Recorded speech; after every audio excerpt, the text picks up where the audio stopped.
What's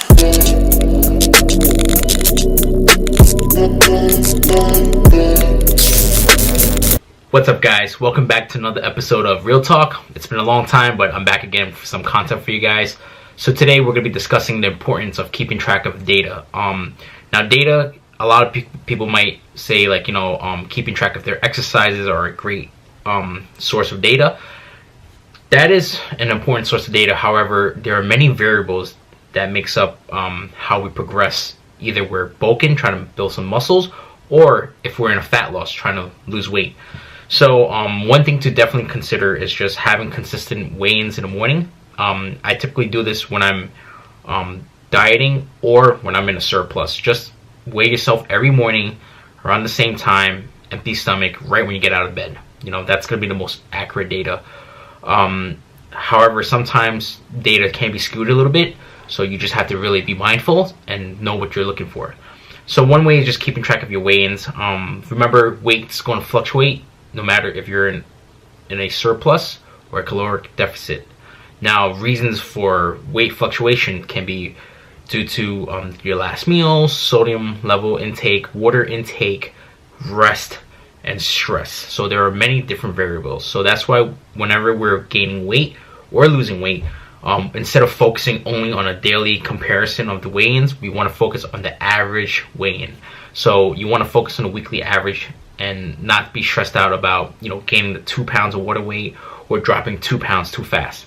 Another data we want to do is really make sure you have a consistent plan, consistent workout, making sure that you're logging in your weights for your exercises.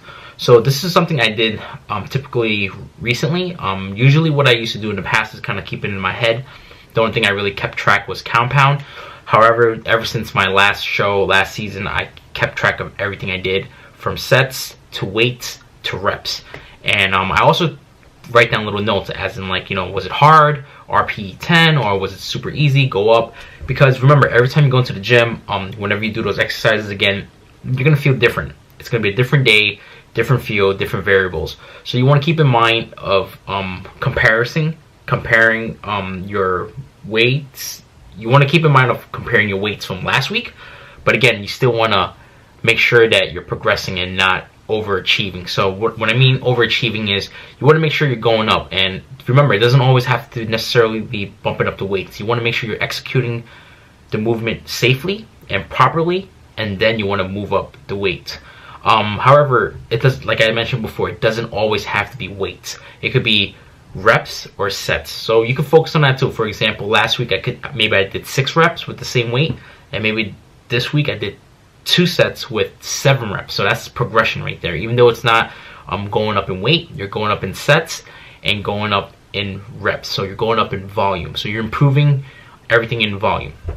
Another data that I would like to keep track is nutrition data. So we already have weigh-in data and working out data. So now we have to make sure we keep track of our nutrition data, because we want to make sure that we're eating consistently. Because remember, if one day I'm eating less, my weight's going to drop. One day I'm overeating, it's going to go up. So you want to make sure your eating is very consistent.